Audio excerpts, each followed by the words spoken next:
Hey there, I'm Eternal, and I'm an object show fan that has barely watched any object shows. We have to fix that. Let's play Object Catchup.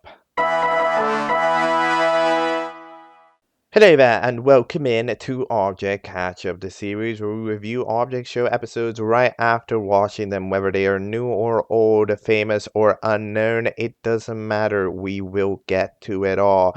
And today we are going to be doing a speedrun episode. Why? Because this list has gotten gigantic in the past few days, as I've had to do specials and shows. So many seasons have arrived and dropped new episodes. That means we need to watch them all and all that stuff. But we get to it all. That means that we have to play it fast, and that means that we have to watch a lot of things. And today the goal is to watch a lot of videos. If there are 1 million timestamps on this video, that means I have done my job correctly. We are starting off here by watching the entirety of the Classically Object Show created by YouTuber FrazzleDazzle with 11,000 subscribers. He has made many seasons of this show.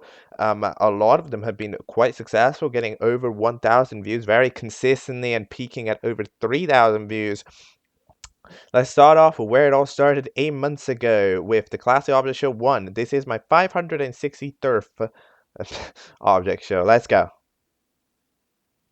Alright, there it was, the Classic Object Show 1. This is my 563rd object show. Yeah, interesting beginning. I like the few gags that are in it, the way that the show is using the sound effects to sort of bolster up the jokiness nature. As soon as somebody speaks, they explode sound effect. The intro song is pretty solid. This last one, and then the noise that they make immediately after this, like a mirror fella. So there's a few interesting jokes. We see that Chicken Nugget is absolutely the goat of this episode. They are the reason for both jokes. And I also am interested in having Mr. Mac Cheese be Mr. Mac and Cheese be the host, because honestly, as far as an algebraic goes, they look quite good. They look like the letter C, of course, but no, it's Mac and Cheese. I like where we're going there. We didn't see like half the cast, so I guess one of them's probably getting eliminated. Let's keep it moving. Let's go to the Classically Object Show 2. Ooh, I do. Alright, just watch the Classic Object Show 2. Bro, the humor of this show, like, it is to the point. Like, people are speaking direct, you know? Like, it's elimination time. No, I don't want to do the elimination. Okay, you're eliminated, you know? Like, it's just fun. Or like, is Dr. Pepper gonna wake up? I hope not. Like, that's like, what? Yeah, I mean, I kind of like the humor because, like, they say such, like, bold things that it's almost like I don't expect them to say such bold things, right? So it ends up kind of fun. And also the jokes of, like, people just dying is, it's fun. I like it, to be honest. This is somewhat up the alley. Mary ends up getting eliminated. I mean, I guess they were mean because, look, all right, this voting is like, you get like 3. You literally don't have information, like, at all. So eliminating Mirror for being the only one who even remotely spoke in a little bit of a mean matter, I mean, it makes sense. It's the only character you even have any sort of information on, you know. Maybe the other fellas are the nicest fellas in the world. But yeah, in general, I mean, even though there's like only 12 seconds to do the humor, I am currently liking the humor, you know, like Taco, like, I'm being like, oh, I don't want to say that they're the best macaroni, but like, that's the challenge, you know. So yeah, it's cool, it's cute. Let's go to the episode 3, the cookie crumbles. Go. Okay, I just watched episode 3. I mean, the show's obviously running at the speed of light, but we got some little bit of a lore going on. And first of all, I don't know why Taco just emerged. Like, the kill count for Taco, I guess I gotta keep a track on it. I mean, it's like 2 at this point, right? No, Taco's absolutely on fire. But eventually, yeah, they end up, Dr. Pepper ends up getting eliminated. That makes sense. They're dead. Well, they're not dead provably, but as far as the voting goes, they were dead. Like the burrito stitched up again. There's some stuff going on, you know, a little bit of interesting. I like how the bed characters, I guess, no votes, despite literally not existing. Like, they just don't appear and they end up coasting by because nobody even thinks to vote them. But we get here some lore. We get the mirror waking up in the shadow dimension, the elimination lounge. I like the walking animation. That she has in that realm. It's interesting. You know, it does make an interesting situation. Like, you know, those mac and cheese know where they're sending these contestants. Like, like, you know, what do you mean? Like, how do you not know yourself? Like, you're the one who's sending them to the elimination. Like, you know, you're the one who goes like, boop, and then they're gone, right? So yeah, but that was a hilariously bad cut. Pretend that didn't happen. But in general, it's like, I guess I'm interested to see more. Does Mac and Cheese know where they're sending these contestants? Where are the contestants going? What is gonna happen? There's some lore going on. All right, let's keep it moving. Episode 4, the moon is massive. I just want the classic object show for. I think one of the interesting things about this is the lack of a voting screen. We're just not doing voting screens. Like they're just vote in the comments. No, vote in the vote in the poll, right? And so it's interesting how we don't even have a voting screen. I guess that makes sense because only one person save at a time, right? But yeah, who gets eliminated? Taco. Yeah, I guess they were trying to murder people. That makes sense. They get eaten alive. So the other people don't join. Um, Mirror in the elimination lounge, I guess, because they've all been eliminated sort of in their own way. So like Taco got eaten or whatever, they just got eliminated. So they just don't seem like they don't see Mirror seems to be the only one who went to this lounge. Then the challenge is to bring the moon down to Earth, which by just asking the moon comes down like hello moon, which is fine. I'm curious. I mean, if you think about it, that place where Mirror is could technically be the moon. It seems they have some like zombie alien equivalents of the cast, but it could be the moon, maybe. I mean, it'd be cool if maybe Mirror comes back and like, "Oh, I was in the moon," but then there's like a zombie invasion. Like there's some stuff you could do with that. Let's watch episode 5, debut Shmebut. Let's go. Okay, just watch episode 5. These episodes are starting to get a little bit formulaic, I must say. I mean, we're like the fact of skit that's mostly timing based about something happening quickly, right? I guess unexpectedly in a way. It's like, I think we've done that all 5 episodes now. But I mean, it's fun. I don't mind it, but yeah, it is still a thing. So the freaking Croc gets eliminated, despite the fact that the one on the moon was not them, but the voters. Again, there's so little to base off these votes for. I guess it makes sense. So the debuts, there's so many people up for debuting. Who stood out to me, to be honest? The MOG horn could maybe be something. Dude, I don't. I think the Phils would be contenders for maybe joining. However, the fact that there's two of them means that we don't know which one. But like Evil Phil would be something potentially fun that I might vote for. Nikko's just a human. Or a goldfish is just a PNG. Like there's a few interesting ones. There's not maybe that many interesting ones. The Pentacool could be pretty interesting. What's the one in between Pentacool? Pumpkin Toffee. Pumpkin taffy. That could be fun as well. But like in general, it's an alright. We get so little time with whoever. I wonder maybe the freaking dressy character may have their way to the audience. I don't know who's gonna have their way to the audience, to be honest. I've genuinely no idea here. I'd put a lot of analysis in, but look, this is a speedrun episode. I'm not gonna put too much analysis into it.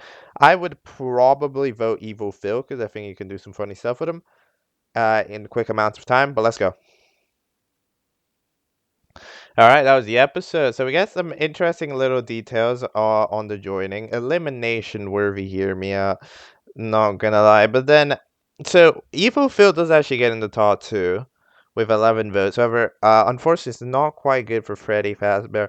Now, a few things that would definitely go into Freddy Fazbear favor. First of all, Freddy Fazbear was the last, or well, Toy Freddy as it's called, is the last one that was there on the screen. And if you're the last one on the screen, you're the freshest one on the mind, even if it's just by seconds.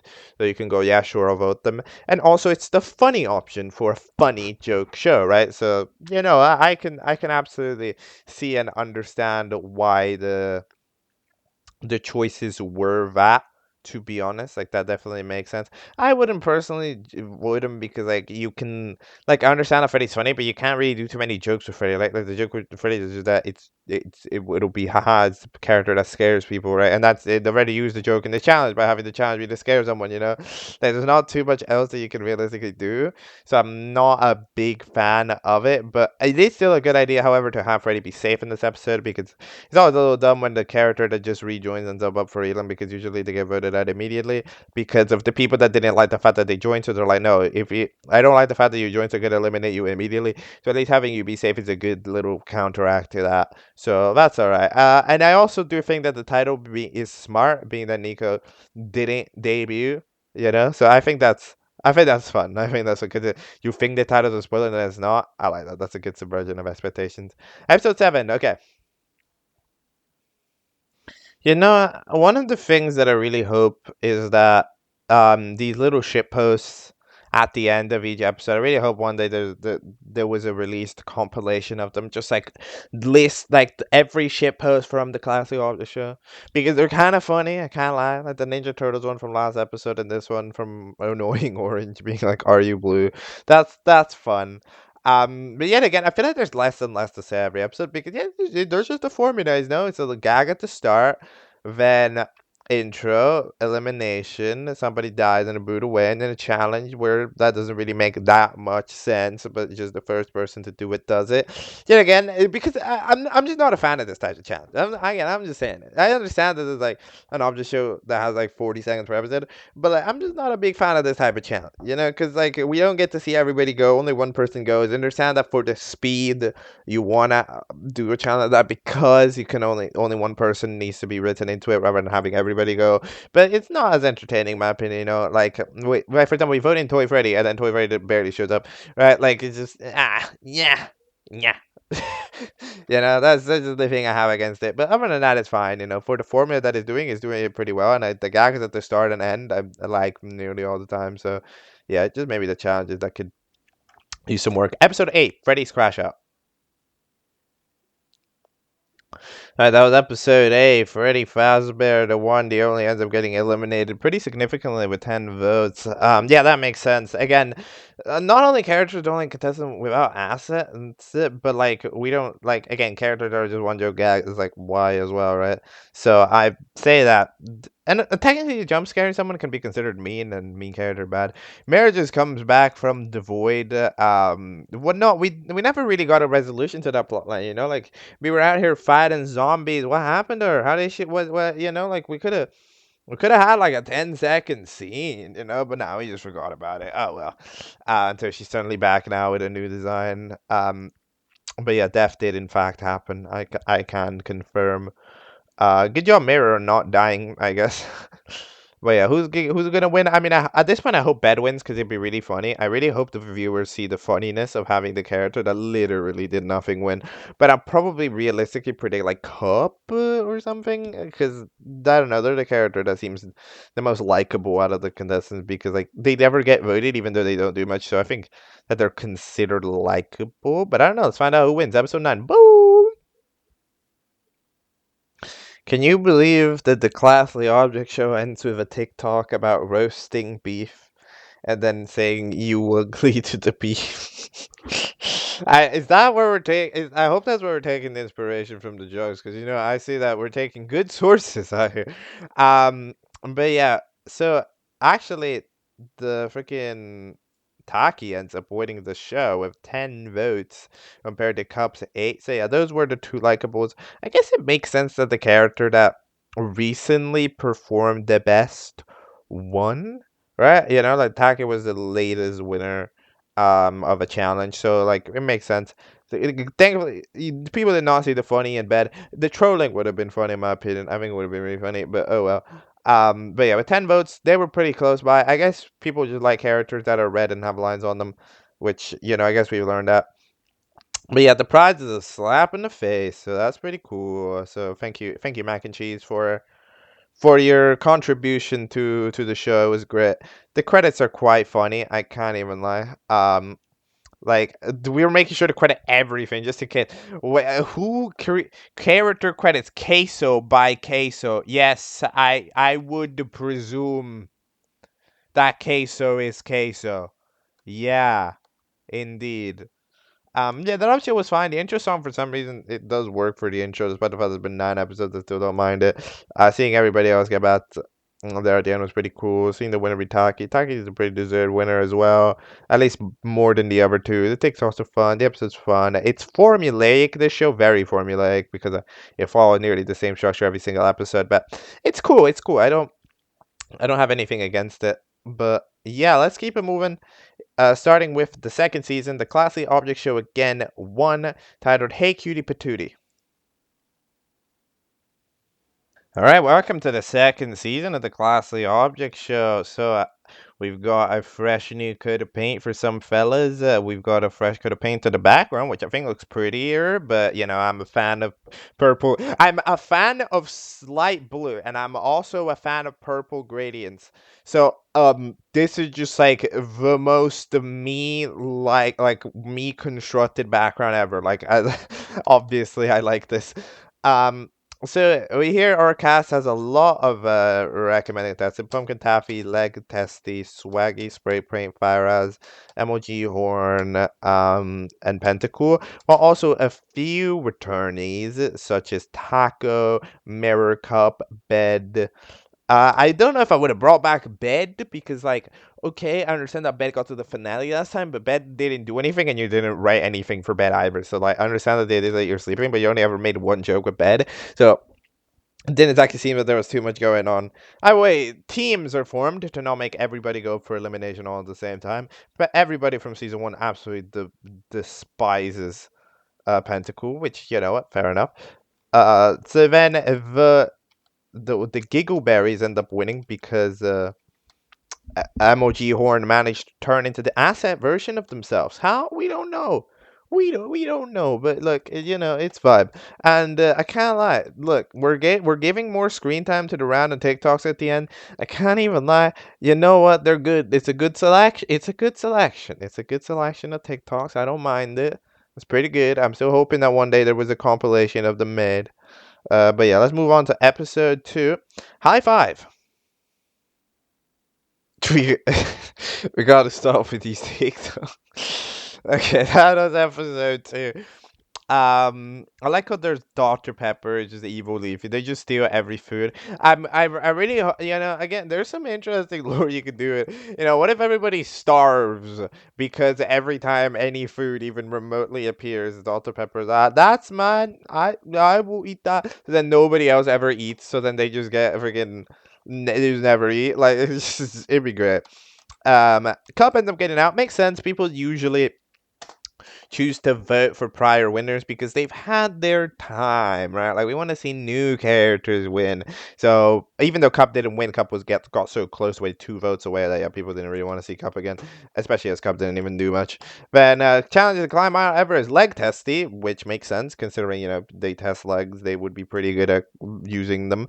They got up there pretty fast. Although I am just gonna say that it would have been funny if MOG Horn did the exact same joke as last episode, like the exact same time. I understand that I don't like repeating jokes, but for that one, repeating the joke for a second episode in a row would have been kind of hilarious. But either way, they did manage it, so good job. But yeah, yeah, fair enough. TikTok was good yet again. SO3, why so violent?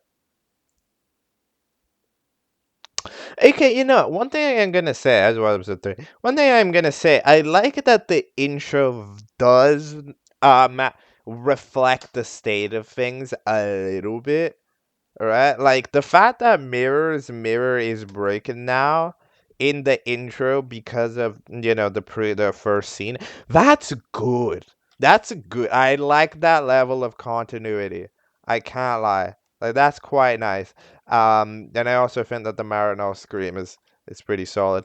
But who got eliminated? MOG Horn. Fair enough. They're loud, I guess. Loud characters get out. I do find the juxtaposition of having MOG Horn, the loudest character, and Bed, the quietest character, as the bottom two, to be quite fun. But yeah, eventually they get out. So the challenge is to kick someone, and well, since Taco said in your face in the elimination, Mirror gets them back deservedly. So they get to keep their mirror another day. I think the character that goes safe in every episode, I think it's nearly always been a good choice. It's that type of character that did something in the episode earlier as a joke, and you don't necessarily want to eliminate it just because of that. So you're making them safe. It's that type of decision. It's a pretty damn good decision. So I think the safety is pretty good. And yet again, the TikTok's pretty solid. Shout out to Gleep. Let's move on to episode 4. Mr. Mac and Cheese's fate. Okay, so what just happened? Okay, so that's episode 4. Dr. Pep ate the mac and cheese host, which, as you do, they eat every food that ever exists. That's the joke. That's been the joke for a while now, I kind of like. But, so they decide to be the host. I'm a fan of other people hosting and make some fun stuff. Eventually, Bed gets out. That makes sense. When you were already one vote away from getting eliminated last time, then you get up for elimination again. That's like a death sentence, Like it's GG when that happens. Um, I like how Dr. Pepper just makes Bed explode by repeatedly kicking them.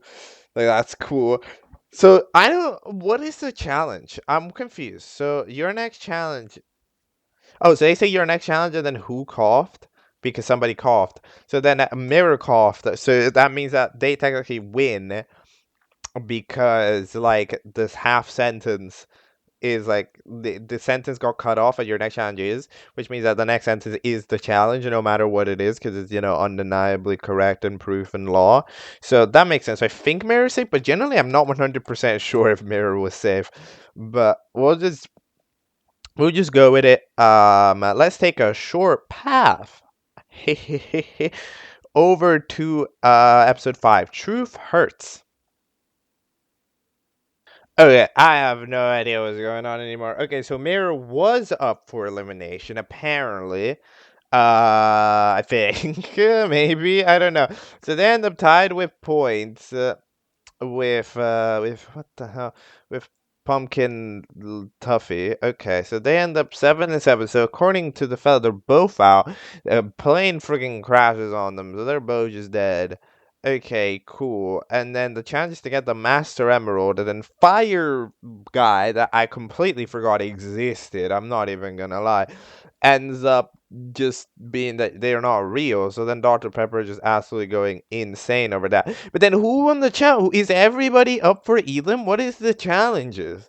What is going on? I am completely lost. Oh, the challenges, bro. Like, genuinely, I have no idea. Because I thought Mirror was safe last time. It was like a play on words. But no, Mirror wasn't safe like that. I think nobody was safe last time. Or something. So then they're all up for Elim. So then Dr. Pepper hasn't actually managed to make a challenge where somebody's actually genuinely safe yet. Which is like a bruh. So that's like something. I don't know what we're gonna do in episode 6. If you're gonna quit hosting because the Master Emeralds aren't real or whatever, or if like I don't know, but it's not exactly the best host of all time, I must say. But yeah, I think that guy's getting fired at the TikTok at the end. I ain't even gonna lie. Let's go to episode 6. Danger lurks around you. Let's go. All right, you don't mess with Dr. Pepper. You don't you don't you don't mess with Dr. Pepper. I'm sorry, I'm learning this the hard way. You don't mess with Dr. Pepper. So the other contestants, they're just chilling. Like they're not in the competition based on entirely vibes, because it's not like they're not there. They've just been chilling. They've just been talking. They've been doing their thing. So yeah, I find it interesting how there has been a very clear Sonic additional focus in the past moments because like in the last episode, we're supposed to retrieve the Master Emerald. The music for the past few episodes has been the Sonic remix. Everything's blue. Dr. Pepper wants a Lego set and all that stuff. So like, I don't even know what to really say. Um, so freaking leg testy ends up getting eliminated with 5 votes. Pentacle also gets shot, by the way, which they could be eliminated. I mean, we had a double elimination the other time, so we could have a double elimination this time as well. So maybe Vades get eliminated. But yeah, the Dr. Pepper is just pissed. Pentacool, I know Pentacle's alive. Sorry, they look like a freaking Pokeball now. But so Pentacool is not eliminated theoretically, so they're fine. But we have a rejoin. No idea who's rejoining. Probably Fried Chicken because no, I don't. Who would rejoin? That's a great question.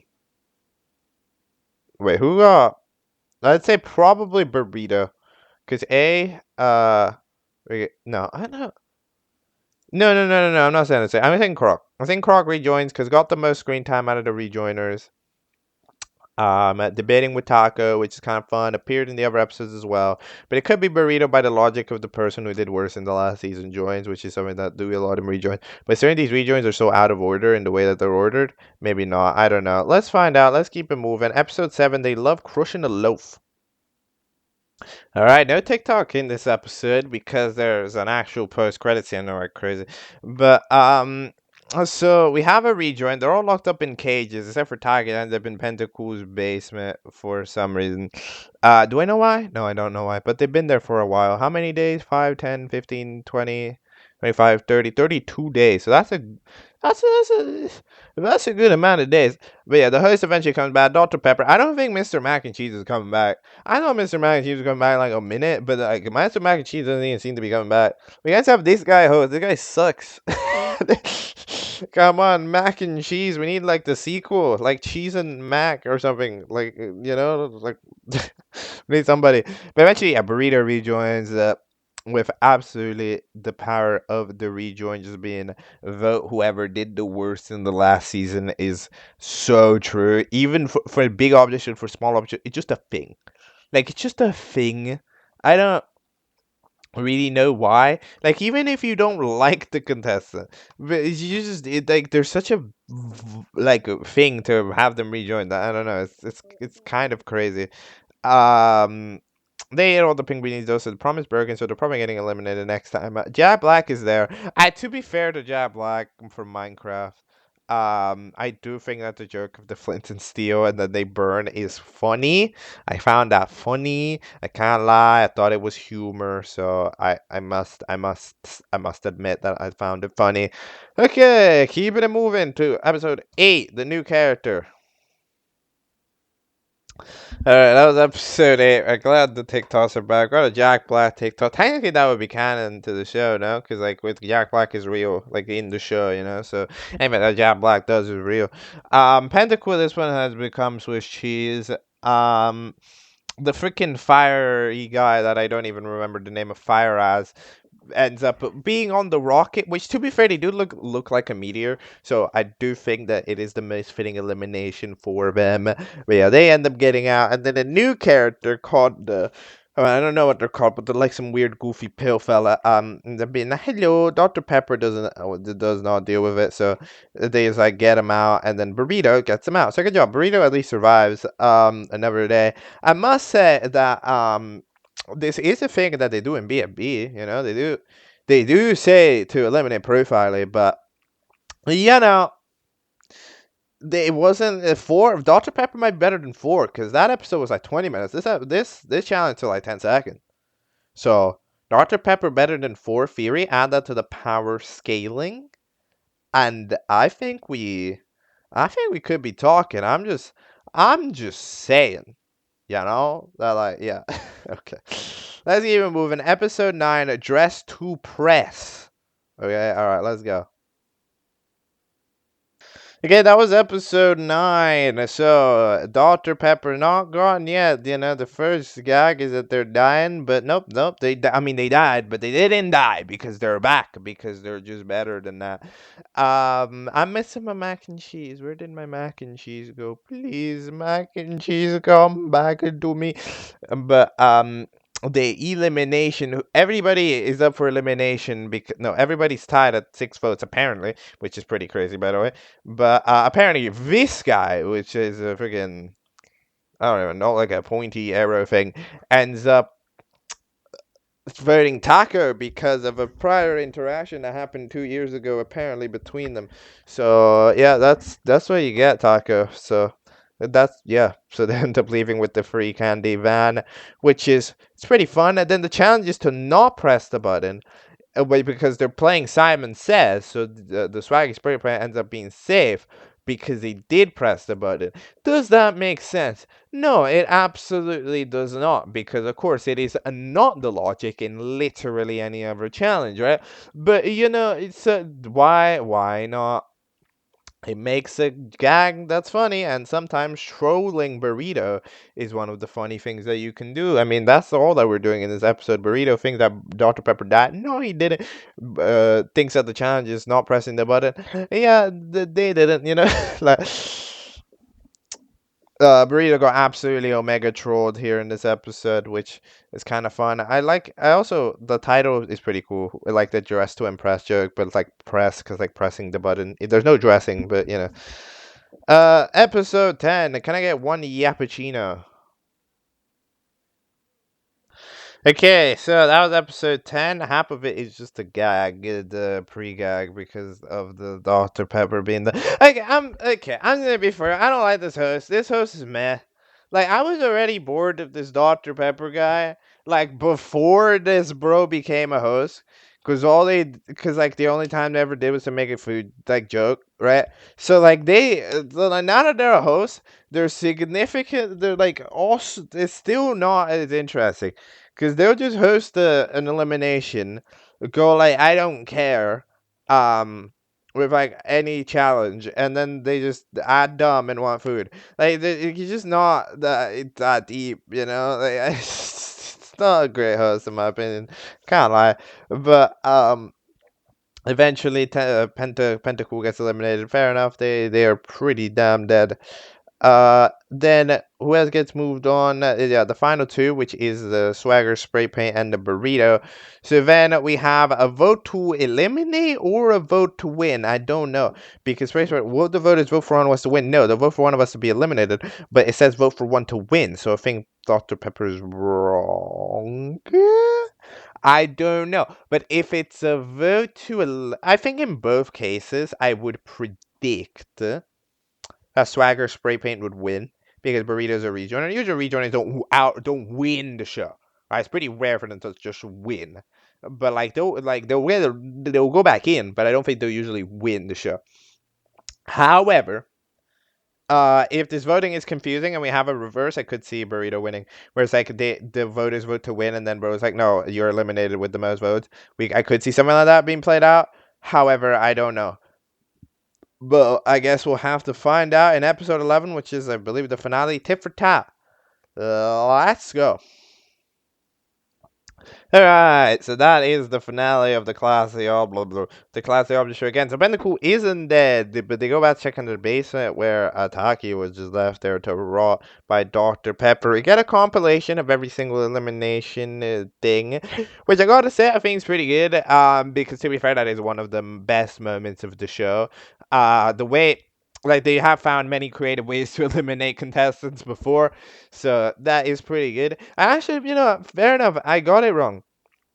Burrito wins with 17 votes compared to 11. I'm pretty surprised by that. I'm not gonna lie, I'm pretty surprised by that. I don't think they flipped the votes or anything, so I think it's correct. So good job there, Burrito, on having won the show. You win a little guy, which they don't want. So far the prize, I mean, it's a better prize than the last one, but I don't I don't think we're still at a great level of prizes here. I hope they'll slowly get better, and then like the seventh season or something, we'll have an actually prize that somebody wants.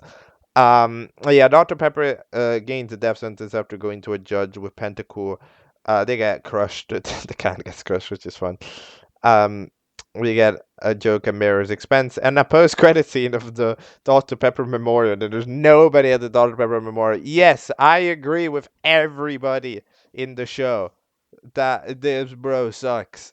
But yeah, in general, this season was it better? Yeah, it was better, I think. They had more stuff happen, like in general.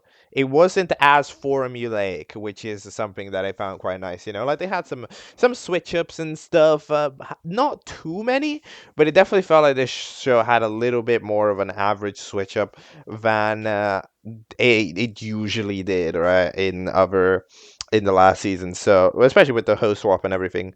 So yeah, it was all right. It was cool.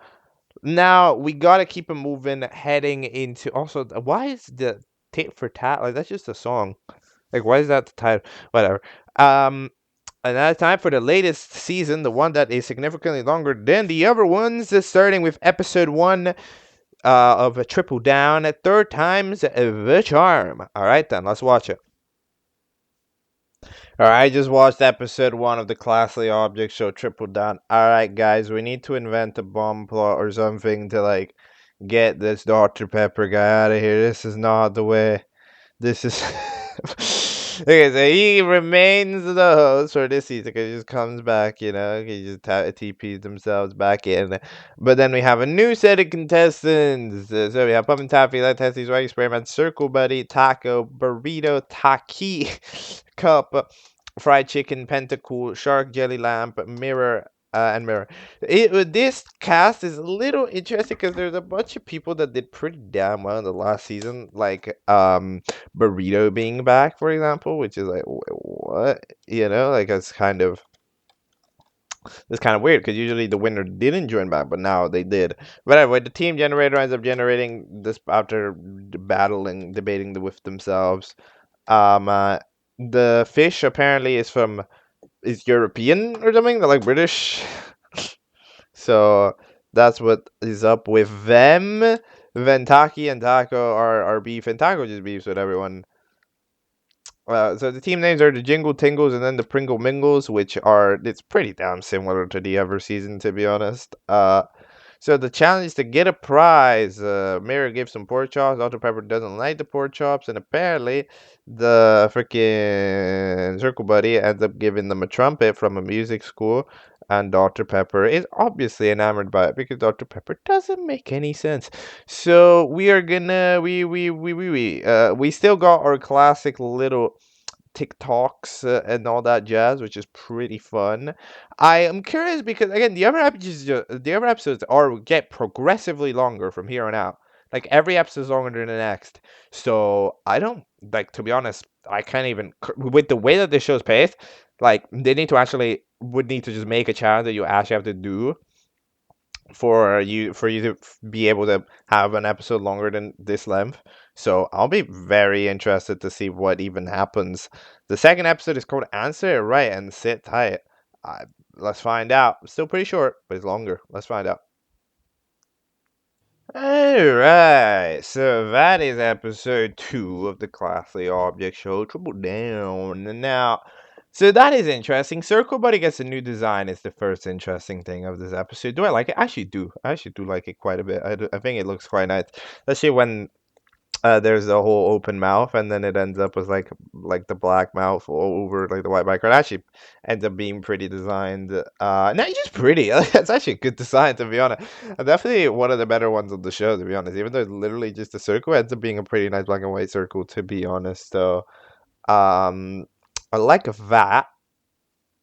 Secondly, is that yeah, we do end up spending quite a lot of time just chit chatting. I can't lie, just before the intro even plays, 1 minute and 6 seconds. So I understand why this episode's longer. I don't think they could just do this for the other episodes where the time doubles. So I'll be interested to see how um the time ends up increasing. But yeah, we end up discovering that Pumpkin Tuffy hadn't spoken since season 1, which I didn't realize was true. I thought like season 2, episode 1 or something. Pumpkin Tuffy like spoke one line. Surely one line? Really? I am shook by that knowledge. That is crazy. But I look, it's apparently true. But yeah, and eventually we have another little gag with Dr. Pepper. Sees Dory, cooks up Dory to eat Dory. This guy's so boring. But whatever. The challenge. Wait, who gets eliminated? Oh yeah, Taki gets eliminated. Same thing as sort of the last time. It seems like the initial elimination is always get out the one who was already done this winning thing before. We don't want to see that. So all right then, I guess we won't see it. Last time Cup was eliminated after being the best performer from last season. Here, Taki being the best performer from a previous season, rejoining because I think Burrito was safe, right? So yeah, goodbye. Then the challenge is to answer a question. How big is Sonic tone or whatever. To some reason, freaking leg testy knows, but yeah, the challenge is the leg testy does win. I feel like it makes sense because like okay, maybe you would know because legs and shit, right, and feet and legs and they're like combined. And all that jazz, right? You know what I mean? So, okay, sure. We're making the sense out of the part that doesn't make sense. Um, and then, I like the TikTok at the end, the chicken crossing the road. That is a pretty historical moment. Although, the historical moment is finding out why the chicken crossed the road. Like, we know that the chicken crossed the road. We just don't know why the chicken crossed the road. So I'm not necessarily like it's a big moment, but it's not that big of a moment, like there's always bigger moments. The vote tally in total has definitely increased. I mean, 44 when like in the cup, when like in season 2 or 1, I think it was like 10 or something. I don't remember exactly what the average vote count was for season 2, but it was higher to season 1, but it wasn't like that much higher. So more people find the show, more people are voting, which is pretty cool. It's pretty swag. And we can keep it moving into the first episode to last 4 minutes, episode 3, Quacking the Code. Okay, then let's go. Okay, I just watched the Classy Object Show Triple Down 3. We have to talk about this, okay? We have to. First of all, massive thing that I have to say about this episode. The music is so loud. Oh my god. Like, I'm sorry, right? But yeah, this is not mixed very well. It's actually mixed quite poorly. It's like the music is just it's actively louder than 80% of people who speak. There's only like 3 people who are maybe end up louder than the music. It's just the music ends up just too loud. Okay, sure, the music is cool and stuff. Like, it's good music, but like it's too loud. You can't be doing that. Okay, you can't be doing that. Um. So we just end up here at the beginning of the show. Taco and Burrito are talking. They're just beefing as usual. Then Pentacool, the freaking leg testy fella whose eyes are red now. I swear they weren't before. Tries to invite people to, you know, figure out what's going on with the freaking Halloween candy fella, right? So, no, wait, what are the name? Pumpkin Puffy. Yeah, right. Yeah, pumpkin taffy. Sorry, you don't know Halloween taffy. I have Halloween in my brain. But they try to invite everybody. They go around. We had to see a lot of contestants that didn't really show up that much. Tava, for example. I mean, if I could hear him, that'd be great. But no, eventually they don't. But thankfully, Phil ends up joining them, which is pretty cool. They get cut off by the intro, which is kind of fun. And then they have a Mind Reader 2000. So what is Punky Taffy thinking? Thinking about a snail invasion or whatever. I don't even know. But Dr. Pepper tells them all to go to the Elimination Lounge. So good job. Pentacool is safe with 0 votes. 0. To be fair, right? When you have like a 20 vote pool at the very minimum, that is an impressive amount. Like, getting 0 votes to eliminate out of a 20-person crowd when there's only like 4 options, that is extremely good. There was like 1 or 2. 0. Fair enough. That is crazy. And then eventually eliminated is Burrito. Good job, Burrito. For being eliminated. Yet again, same exact logic applies on the other episodes of this one. The episode Ty gets eliminated as a winner. In this episode, Burrito gets eliminated as a winner. Viewers just don't like seeing double ups, They just don't like seeing characters win twice.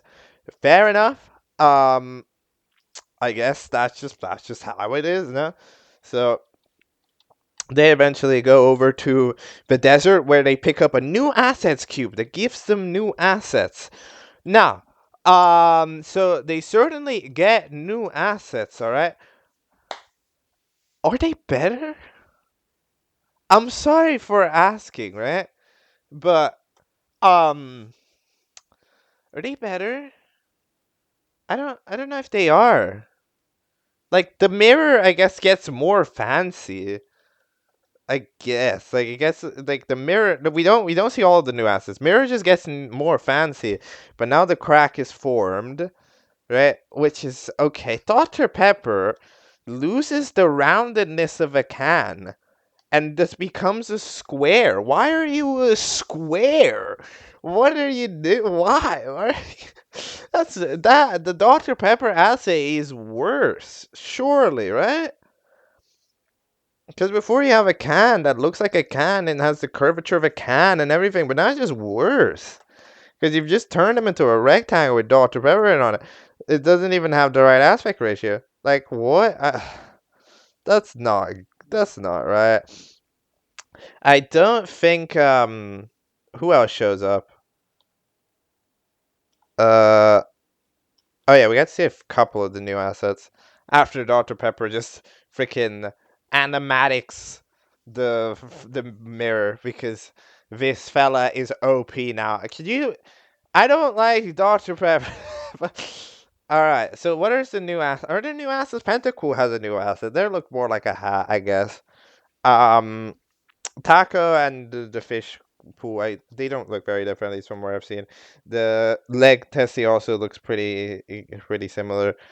And I think the spray paint bottle, to be honest, already had a pretty damn good asset, so it didn't need changing, and I don't think it got changed. If it got changed, it wasn't major anyways. The Shadow Duck ends up being what they get, and Dr. Pepper is obviously enamored by it, so that ends up being it. I'm glad that there's still a TikTok at the end of the videos, even if the show's growing in scale a little bit. But yeah, my main opinion: lower down the music, please. I really hope that the music gets lower down in the next episodes. Still don't like Dr. Pepper, but what are you gonna do about it?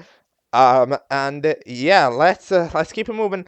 Heading into Triple Down 4, Sleep Deprivation. I have just watched episode 4. Um, Yeah, I'm sorry to say, but I don't like where this show is going. This is not good, in my opinion. I mean, like, what is this? The fella's got new assets, but they're worse. Like, I'm sorry, these assets are literally worse. The Crocs looks less like Crocs now. Like, that's not what Crocs look like. What is that? What is that? That's not correct. That's not what they. That's not good. You know? Pentacool, I guess it's fine. Then like they decided to draw the flicking circle buddy worse. So they have a reason to make the jokes that they look bad for some flippin' reason. Then like I don't even know, but this is not good. The pilly, I guess it's fine. The pumpkin fella I think is also has a worse design. Um, I don't think Talcum will even change, but like it's just not it, man. Like it's just not it. And then Dr. Pepper, this fucking guy. Okay, so the thing about him, right? He was a cool little host because they found a way to become a host by using their strength, which was the ability to eat a shit ton of shit, right? So that's cool. All right, yeah, sure. And then they also have this sort of teleportation whenever food is mentioned. Okay, sure. I don't mind that being a thing. I don't mind that being a power. But now we're randomly, out of the blue, for no apparent reason, giving this guy more powers. This guy is now just like a fucking 4 from early BFB, where he's just unabashedly powerful, right? And will just not deal with anything and just murder immediately everything, everyone, all the time with the fucking screeches. And it's like, what is the point? This is like you watch Animated Battle episode 2 and we're just like, this must be my show. So they just freaking branded the animatic from that episode, right? Who just murders everyone because that's the point of the challenge. And I just made it Dr. Pepper. And especially now that Dr. Pepper fucking looks worse than before. It's like, what is the point? It is not. This is not it. Like, no, right? I don't know. This is not the vision. I'm not a fan of this vision because like it's not consistent to itself. Like even in the last season when somebody got eliminated, they were like they didn't have the power to actually get rid of them properly, right? So like when Bed got eliminated, they were just like it was one of my favorite guys. They're like, how do I do the explosion thing? So they just kick the bed a bunch of times, right? Or like they send people off to like a basement or whatever, or just shoot them with like a weapon, right? Like with a gun. Like this guy wasn't powerful. What did he do? What happened? What is going on? And it upsets me because like if you were a crazy little host from the beginning, sure, but this guy was just like a mildly unlikable character who happened to become a host. So I was like bored of him. But now this guy is a mildly unlikable character that makes no sense into why he is the way he is. And he's the same guy as well. So it's just a negative negative. It's like a double negative. It's a lose-lose. And I don't know. I have to. Oh yeah, the chicken nugget. Who are even like the chicken got another asset as well that also, in my opinion, doesn't look that good. Like it's more circular. Looks like a freaking orange tree, but like it's just I don't know. Not the getting like evaporated here to eliminate contestants. Like that's not the thing. That's not anything that's ever happened. Why are you like this? And then now. This is fucking bullshit. Either way, the other show now comes in, uh, because they've had another show that was cancelled. So those end up rejoining after the fishbowl ends up showing a satisfying video of Happy Faces dying because Dr. Pepper is just like that. And then we have the 1 million rejoiners. There's a lot of interesting characters here. I can't lie. There's a lot of interesting options. There's so many options. We do have like 4 votes per person, so they should be capable of getting a good chunk of votes for each. We'll have to see. But there's a lot of them. Honestly, did any of them stand out? I like Strudel. Journal has an amazing asset. Like the asset for Journal is amazing. It's like better than every asset from this show. That journal is incredible looking. Um there's some other fellas that were pretty interesting as well, like the Lightning Jr. joke. Coda could be interesting if you consider that there's Dr. Pepper there as well, so I hope people take that into consideration. Maybe, it could be kind of fun to see those two interact. File was kind of weird. Emoji mid emoji. Ricky was it's a meme, but yeah. Who's the last one as well? Oh yeah, Hole. Really like. I mean, Hole is just funny because it's the freaking Tomska joke, right? Like everything's in the hole, and then the freaking sound. Boom. So that's kind of fun. Um, a lot of the time, the last character mentioned it might join, so Pencil Pouch might have a chance as well. But yeah, I mean, in general, I have to admit. Currently, I don't like where the show's going. I'm being true to me. I don't like it because it is the host has become powerful for no reason, and he's become powerful in the annoying way here. He just screeches everyone for no reason, which is A, bad because it's just stealing from other shows, and B is just not interesting. It's not good. There's a reason why BFB stopped doing it. You know? Did you know that there's a reason why BFB stopped doing that? You know? But whatever. Okay. Episode 5. It's called Spick and Span. Alright then. Hello, I have just watched episode 5 of the Classly Object Show Triple Down. So, I was quite negative when reviewing the last episode, but, we'll talk. This episode overall ends up being a bit better. There's more lore going on. It's trying to explain the things that happen, which is cool and stuff. But there's also still a lot of things that I honestly don't really like. Yet again, starting off from the circle guy, the circle buddy fella. I still don't like this plot line because they sort of this is sort of manufactured. Like they gave this fella a new design and it was pretty good. It was clean, it was solid, and then slowly in the past 2 episodes we decided to make it just bad.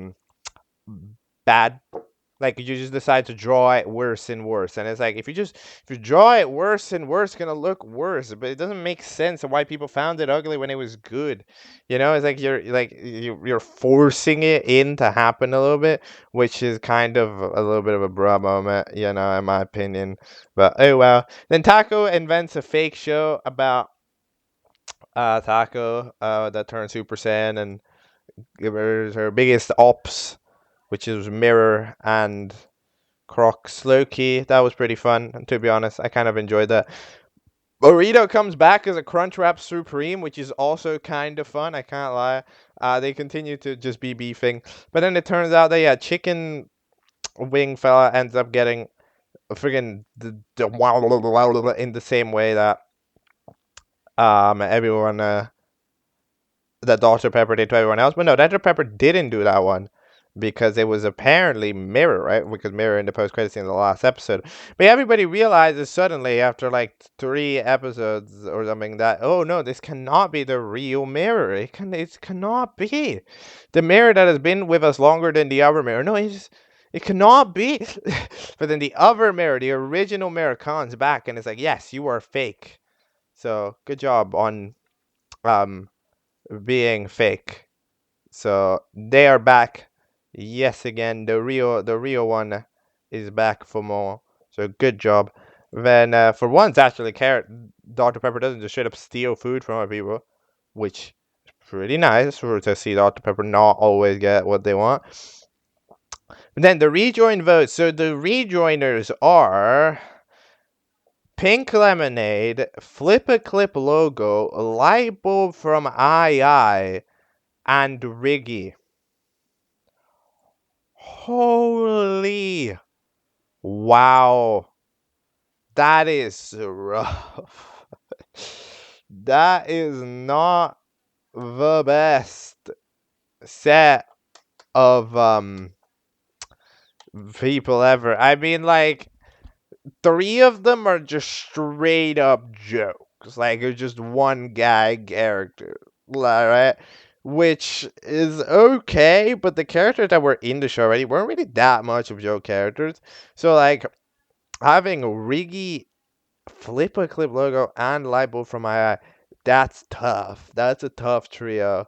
I can't even lie, Joe. And like half them are even in the poll. What do you mean half of them are in the poll? What? So they just don't count? You wrote the video and you didn't put them in the poll. What are you doing? What? That is crazy. That's what happens, I guess, when you get 1 million people that can rejoin. But yeah, we ended up getting 22 votes at the end of it. Yeah, I guess I mean I'd expect them to have rejoined because they were the most interesting one. But yeah, people just kind of when you have so little information on characters, they're apparently from another show. But when you have so little information on characters, yeah, you just vote who you find the most interesting. And Flip a Club Lawyer joining could be pretty fun. Taco complains about being hungry. Dr. Pepper does the same shit that Dr. Pepper has done when somebody has complained to him that we have done for the past 15 videos. And then the challenge is to keep a house clean. So the challenge is to pretty much do nothing, but it's so hard to do nothing, apparently, that the freaking what do you call it? What do you call it? The spray paint, the swagger spray paint ends up doing. Actually, enough when the swagger spray paint hits the brick, you do actually see 2 faces. Like you see a little mouth. No, is that like no nostril? It looks like a face, anyways. But Dr. Pepper gets back in house, ends up being completely destroyed because I guess that vase was the entire house. So they're up for elimination. I mean, I'd probably predict that the spray paint might be out then because they're just they didn't do very well. And then at the end of it, just because, we didn't meet our Screech meta for the episode, we end up having here Pilly get absolutely demolished again by Dr. Pepper. Dr. Pepper just had a grudge against this fella for no apparent reason as well. Yet again, I don't like what's going on with Dr. Pepper. Dr. Pepper kind of, sorry to say it, sucks. But, oh well. We'll keep it moving. It was a better episode, and also insane how half of the characters in the join poll weren't allowed to join at all. Like, what the hell? But oh well. Time for episode 6, which is called The Fear of Being Hideous.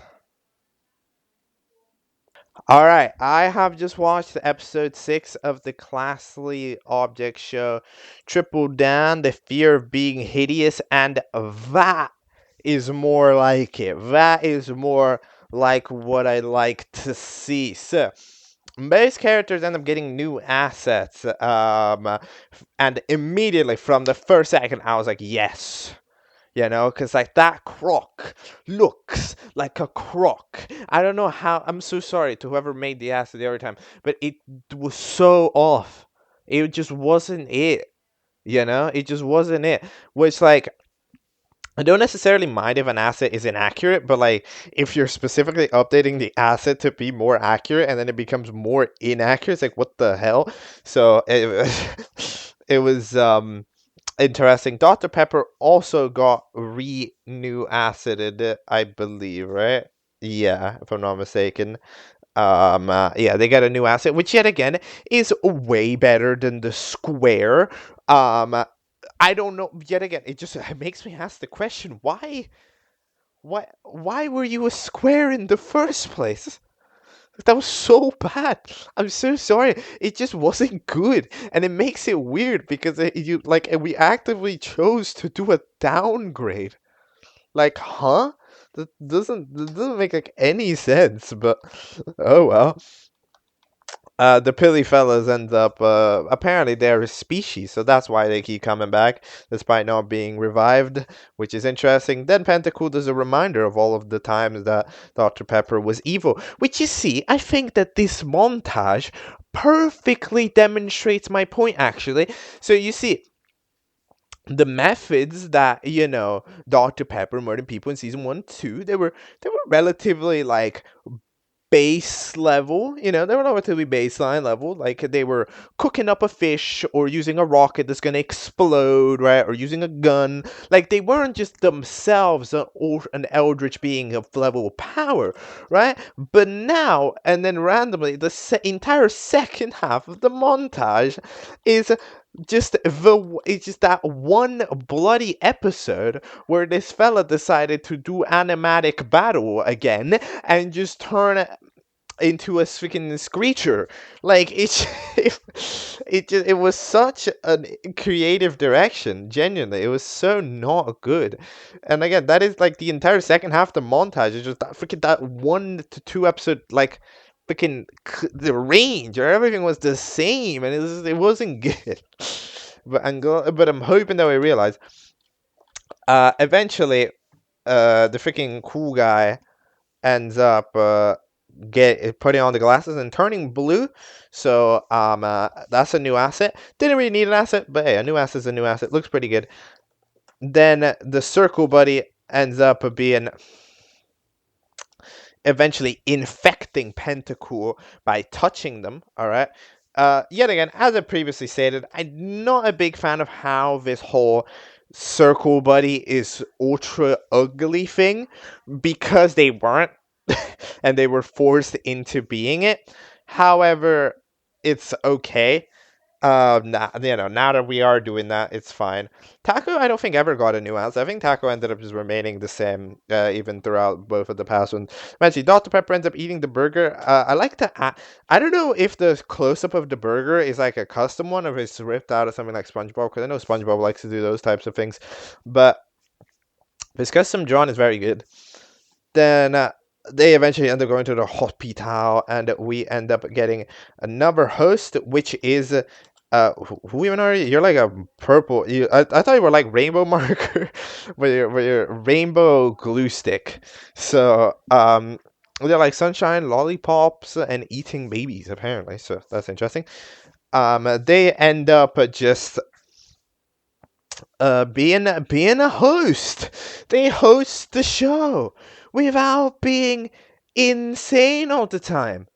And it sets the entire vibe just better because you're not just constantly annoyed at the host, you know? Like it just like because to me, right, having a host that's just actively unfair and mean all the time, I understand that people can find it funny, and in some ways it definitely is, but just when it's there constantly, like Dr. Pepper is, it's like, it's more just annoying to watch because you just have this constant, because a host is a constant presence. So it's this constant presence that just makes the entire mood more negative.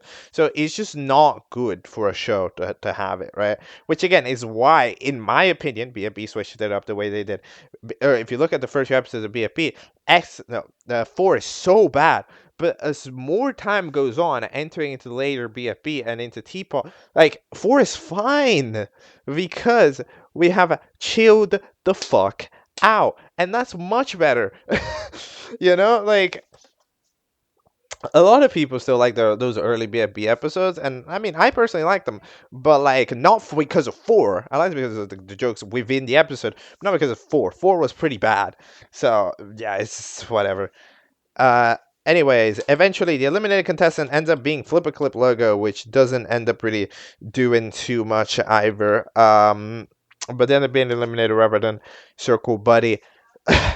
Glue Stick correctly points out, why are we voting someone in it to just eliminate them? Look, that rejoin was horrendous in terms of like who got in. Riggy is not very interesting. Flipper Clip Logo is hilariously uninteresting. And Lightbulb from my eye is hilariously uninteresting. And you can see it here in the way that these 2 episodes have been written. Lightbulb from my eye got 1 total line, and it was a line written last second because of not having any other lines. Flipper Club Lobo got, if I'm not mistaken, 0, and Riggy got 1 or 2, but they're ultra generic little lines. So like, it was just a bad set of rejoiners. There's just not much to say about it. It was pretty bad. The only rejoiner that has been more interesting is Pink Lemonade, which, however, was a tie rejoin and ended up being biased their way in, right? So like, it just, yeah, it was rough on that end. But then the challenge ends up we see, like, it's cool. They just go out. You want to leave? You can leave. And then they do. You know, it's like in the Classly Object Show, Mr. Mac and Cheese wasn't just like, yo, I'm gonna demolish you. Like, you know, there was a relative cooperation between the showrunner and the contestants, you know? Like, the contestants didn't need to be that brutally murdered all the time, right? Even though Mac and Cheese sometimes still did that. Right? Like, it wasn't necessary. But either way, yeah, Taco just ends up getting destroyed by friggin' Mirror like a million times. So then the episode is a Halloween special. It was released on the week of Halloween, and not on like on 23rd.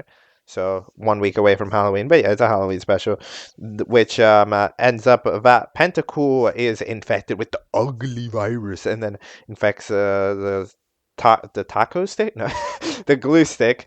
So now the 2 teams simply have to survive. So the team with Circle Buddy and the spray paint fella end up digging down with Cup and the what are you called? Pumpkin Tuffy? Yeah. Meanwhile, the other team decides to go into the taco truck that the freaking taco happens to have. So yeah. Driving a taco truck, is it a good idea? Yes, absolutely. Is digging down a good idea? Maybe. Okay, kind of depends how much you dig, because the thing about digging down as an idea is that, I mean, somebody can just yeet themselves down, right? Like, it's not that hard. Like, if they find you within the hole, then yeah. However, usually, all right, imagine this: you're in a grassy field and you see one big hole. I have a feeling that hole wouldn't be there naturally. So I'd personally, if I was trying to chase someone, I'd go eat. You know, if I was a zombie, I'd go win. You know, because it just seems, it's just correct. You know, it's just the correct thing to do. So yeah, that's absolutely the thing to do. But in this case, they end up being relatively fine. I mean, actually, they're not fine because they say the word ugly, which then digs them back in and goes, oh. So then they end up doing a sacrifice. They eat Cup away, which is unfair. To be fair to Pumpkin Tuffy, they're relatively like assertive. Like, they will do things. Like, if it's necessary, they will do a damn thing, which is nice considering they're a character that's been relatively unspeaking for a lot of time. Eventually, Taco ends up agreeing with the idea of going to fight up they get absolutely demolished, which that's expected now. Taco just doesn't listen to anybody and gets absolutely yeeted. That team in general doesn't do great. So now they dig to the side, and it turns out that in the side there is an ant's home. The ant ends up attacking the spray paint, and the pumpkin toffee just eats them, quote unquote, and just runs away, which does help out the team. It turns out later, actually, in the post credit, that the pumpkin taffy didn't even eat them and just simply had them in their mouth the entire time, which is crazy. But look, cooperation is cooperation. You know, I guess pumpkin taffy never speaks, so I guess in that logic they don't need to swallow. So eventually they end up crashing the truck because Mirror just wasn't looking, and then everybody else just dies. So then the other fellas need to find a solution. So then Spray Paint decides the idea. What if we make Circle Buddy not look extremely ugly? Because, you know, as we know, Pentacool found them a lost cause. But hey, Spray Paint the Blue, as it's called, has found a way to make them look swag. And that means that they get a new asset that actually looks pretty good. Yeah, I mean, to be fair, the new Circle Buddy asset does look significantly better than the old one. Yes, I agree. The old one didn't look that bad, but it didn't look that bad enough to make this whole shit. But like, it's still, it is indeed a significant improvement that is very noticeable. So eventually, the beauty of them ends up counteracting the other ones. Taco ends up yet again rage baiting Mirror. Yeah, Taco is. At this rate, Mirror might have a bigger death tally than Dr. Pepper entirely just of the taco deaths. But then that's the end of the episode. So I think tell by the fact I've discussed that episode way more. Also, yeah, Libo from my eye also has a new asset, by the way, which I mean desperately needed because the previous one was just a JPEG. This one is a relatively low quality light bulb from my eye, which yeah, I mean no, that's just perfect for the type of Joe character. There's not too much to say about it. I mean I'd predict them to probably get eliminated or something, but I don't know. Either way, this challenge was good. This episode was significantly better, in my opinion, than the other ones. We had a more cohesive plot line. We had characters being interesting, you know, character dynamics being interesting and stuff. Like, things actually make sense with the characters, which is nice. It's fun. We have a host that doesn't just ruin everything, right? Because the host just ruined everything. Like, the thing about it, like, Dr. Pepper just drags the show right down to the bottom layer of hell. Like, it's so bad. Because the thing about him is that he doesn't even invent a good challenge, right? But that's kind of the problem, in a way, because the challenges are bad, all right, which isn't great. Then he's just randomly, for some reason, has this Eldritch 4 type powers now because which didn't before, and he's just annoying, and the jokes that he makes are still exactly the same as they were in the previous season. I'm tired of this just being the guy who wants to eat food all the time. I'm tired of this guy, right? So like, he doesn't have personality, so he just ends up not being interesting, so the entire show gets dragged down with him. So as soon as we even remotely have the inners of a host who's even remotely better, right? Like, this glue stick isn't even that interesting, but just the fact that they exist is significantly improves the vibes of the contestants and of the show by 1,000,000%, because the vibes of the contestants is very important if you think about it, right? Because in the other object shows you have because in the other episodes, you have to write the contestants being scared to speak, therefore not speaking, because if you speak, Dr. Pepper will fucking bite you. But in this case, the contestant can actually speak and talk and do things, because there's a host that isn't just gonna fucking demolish them for existing. It's fucking, So, like, please, retire, Dr. Pepper. I'm begging you. Please, I hold my hands up. Retire, Dr. Pepper. Forever. We don't need him anymore. I mean, you can have him do the one-off gags, but don't make him a host. Please. I don't. This cannot be the way forward. Um, like, do that, and the show will be, like, 3 times better, in my opinion. Of course, you can be a Dr. Pepper fan if you like. I just would disagree with you wholeheartedly.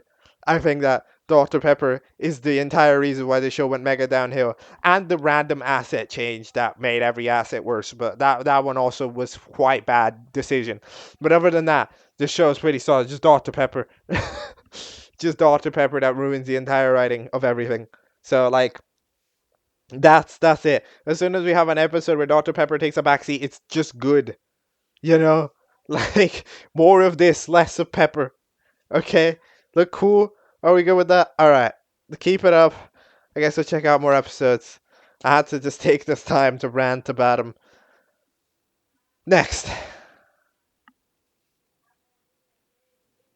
All right, so the next object show that we're going to be taking a look at has 3 seasons as well to create a total of 14 episodes throughout the 3 seasons. It is created by Crispy TV, YouTuber with 1,000 subscribers. Because 2 weeks ago, roughly, I added to my list because of the final of the 3rd season, TUOS Flip Out. However, I've been busy and haven't managed to get to it. However, we will get to it all, so we do eventually get it as promised. So, we have to start off with the first episode of TUOS, also known as the Ultimately Object Show. Um, it is titled "How Did It Get Up There?" Released 1 year ago on a different YouTube channel, actually. So, okay then, let's watch it then. Okay, I just watched the 2-1, and now I gotta say, I'm impressed by the quality. I can't even lie. I was expecting a lower quality thing here, but the animation is pretty solid, to be honest. There's mouth movements and everything. The voice act is pretty good. The microphones don't really have any issues to them. And the thing that impresses me the most is the cast is actually quite solid. You've got an interesting character, Shu, a very interesting duo in the cherries of having one of them be legs and the other one be arms. Um, Milk and Score, I guess, the more boring ones of the two, but they're still like got way tons of potential, of course, depending on their personality. And the Pirate Balls as well is a very interesting thing of like being a trio united guiding like a ship. So like there is a very interesting cast of characters here. So I absolutely commend the show. And also having a flying character or but be the host when there aren't any flying characters in the show is a little bit of a power move to make the host prove that they're a host. So they're pretty solid. In general, the challenge ends up being to retrieve a pencil from a tree. Nobody's capable of climbing the tree. The cherries disagree on which ladder to use, so the power balls end up at just taking that ladder and stealing it while the cherries are arguing. I gotta say, we gotta get a little bit, however, probably eventually more creative with the cherries because the cherries can't just do this every challenge, right? Because eventually, like, it's an interesting duo, but the duo has to have not just fight all the time, right? Like, they can't just go, yo, what if we did this? No, we do this, and then they fight for every, because that could happen for every challenge. You gotta make sure they're not right all of that. But in general, it is pretty interested. I am interested for sure. Um, so everybody else is up for Elam. I guess we'll find out in episode 2. The cat's also really small, which means that you can end this episode about 5, end the show in about 5 episodes. Which, if you're wanting to just get a quick little show out, works. I'm a fan so far. But let's keep it moving. 2-2. Last one to get to the top is an SnowFreak. All right, I just watched TUOS 2. Last one to get to the top is an SnowFreak. So we have the elimination with 1 vote. Then there's just 1 vote, which ends up being for cherries. Which I mean, fair enough, I guess, from a technical standpoint. It did throw the challenge, but I do wish that this one viewer would have, considered the interestingness of having cherries exist in more challenges. But unfortunately they didn't. So cherries is eliminated, and now the next challenge is to climb Mount Everest, which uh is an interestingly difficult little challenge. I can't lie, but They end up just climbing, most of them. The fireballs are debating over whether this red orb they found on the ground is the real orb. They're not the real orb, they decided. That makes sense. I think they're probably right. So they're all climbing Mount Everest. Somehow school is nearly making it. I think we're underestimating how hard climbing Mount Everest is. I gotta say. Like, it's not just a big hike. Like, it's like, there's elevation and wind and all that. Like, it's like, yeah, I don't. It's impossible for a reason.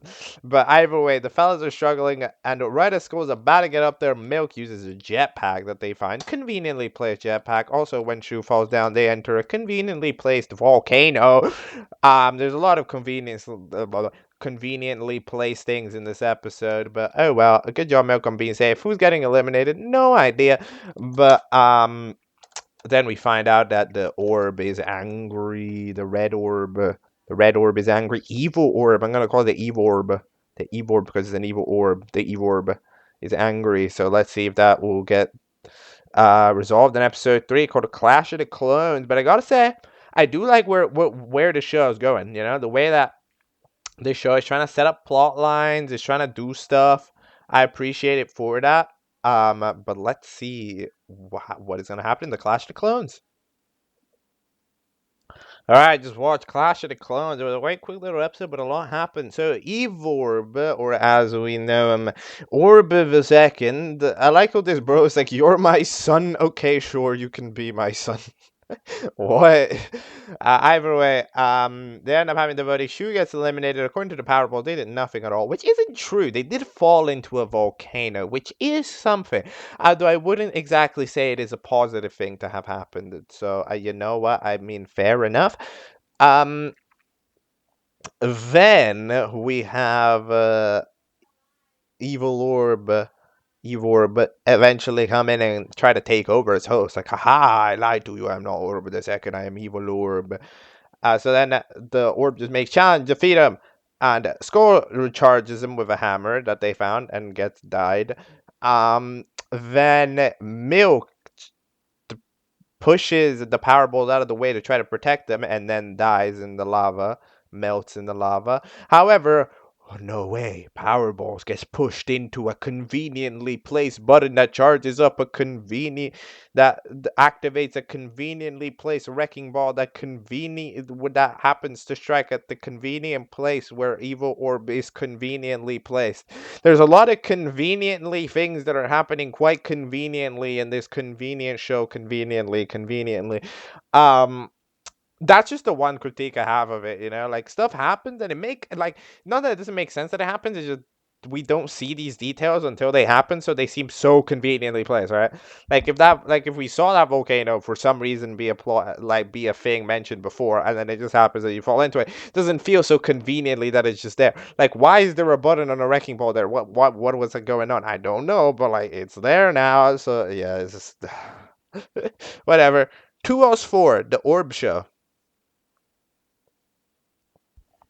All right, that was the Orb Show. That was kind of a fun. That was a fun little episode. I mean, considering we don't have a challenge to do in this episode, we can kind of slow down the pacing of the elimination. It's kind of fun, make it like a little series live. Like, hey, welcome to the Orb Show. I'm your host. Make it like a TV show presentation. It is kind of fun, and we get to find out the eliminated contestant, which is Milk. We don't get to see voting numbers anymore. Ever since the first season, where we got one vote. The first episode we got one vote. I don't believe I've heard any vote counts yet, so I'm not sure what the reason is. Maybe we're embarrassed of it. It's okay. Come on, but Milk does end up getting eliminated. Then we have our final two, but we don't seem to have a voting, which is interesting. So that means that the finale is going to be entirely written. So theoretically, either Powerballs or Skull are going to win, and it's not going to be a voting thing. Okay, one of them is just going to win. So I find that interesting. Who do I think is going to win? I gotta say Skull. I'm gonna say Skull's going to get written into the victory, but I'm not exactly sure. I'm doubting myself a lot here, but I'm gonna say I predict Skull because the Powerballs won the last challenge. But let's see. In TUOS 5, which is both the last episode, TUOS, Fight for a New Day. All right, that was the finale of TUOS 5. So we're just having a regular little finale. Every contestant comes back, and then Evil Orb comes in, but they are extra evil. Bon don don don. What do they have that? What makes them extra evil? I don't know. They have nothing extra that makes them extra. They just said it. They were just like, well, if you say that you're more evil than before, then it's got to be true, right? So, they are gonna destroy you. They don't ever do an attempt at this destroying thing. Like they just say things. This is not exactly a very evil guy, because they don't actually do anything evil. They just say, "Aha, I got you," you know. But all right, then the challenge yet again for a final two is to defeat the evil orb again. And what are they gonna do? Well, you see, they just happen that the Powerballs find this conveniently, place the cannon that happens to be conveniently aimed perfectly at the evil orb. So then, well, they shoot it, and evil orb flies off into the sun conveniently, which means that Powerballs wins again. So you know what? I mean, fair enough. When it comes to destroying orbs that claim to be evil, even though they're not actually that evil, the Powerballs are just built different. And if it just so happens that that is the skill set that the show requires to win, then fair enough. Because Skull didn't really do anything until like just kind of the one, like was gonna get final two. So good job, Powerballs. You won. You were one of the most interesting characters, absolutely, out of the designs in the show. So I approve of the idea of having them win, but yeah, it was voice crack. But yeah, it was pretty good.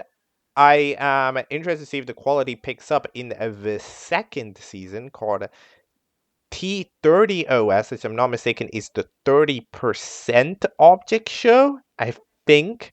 So let's watch it starting episode 1. Ooh, that smell. All right, that was episode 1. So we got a few changes. So we're getting hosted here by Green Speaker Boss. I just happens to have the same voice as the Orb host. We have a very nice little intro. I mean, if you want to just do a quick 2-second intro, that is absolutely the way that you're going to do it with a nice little jingle and everything. We have our contestants, which are Grape Juice, which is pretty cool looking. Clay, which is not the best asset. Sushi, which is a good asset. Citron, which I don't know. You look like a mineral. No, you look like like a ruby or what are you? What the hell? Why can I not remember the word? Uh what the hell? Or oh my god. Okay, and then that fella, which is just a face. They get immediately kicked out from into the sun by Citron.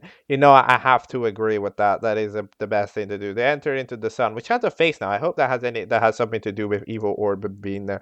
But the prize is Pop Tarts, which is pretty cool.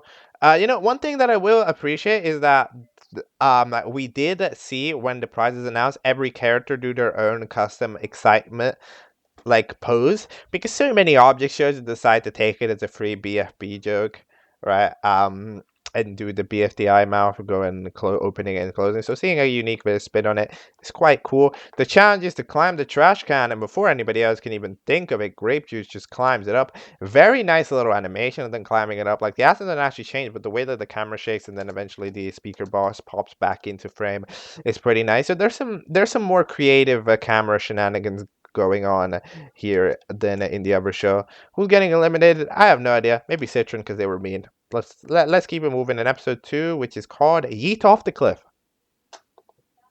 All right, that was episode 2, Yeet Off the Cliff. So, we got 14 votes, which it's an increase from the 1, which I think is the last time we ever got to see the voting count. So that's good. That's 14 times higher. Is it low? No, it's not. You can do an option, especially with a small contestant count like this. 14 votes more than okay. We do end up with a triple tie, so maybe it's not. But let's pretend that we go okay. Eventually, by choice of the host, we end up that Citron is eliminated. I disagree with that choice. Absolutely. Yes, Citron is technically the mean character, but I would eliminate Almighty Low. I feel like there's less interesting things you could do with them. But either way, Citron gets out, and the challenge is to bring them a tree. So, all right then. Now, Almighty Low ends up leaving. Then there's a whole battle for the tree as Clay and Juice Ball and Grape Juice decide to work together. But Sushi seals the tree, but then Clay does a big jump to get them back, and they both end up losing the tree and ends up on Almighty Low to be saved. You know what? That entire stretch is 20 seconds. That's an amazingly written challenge, I gotta say.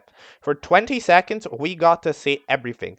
The ideating of everyone, the everybody doing the challenge.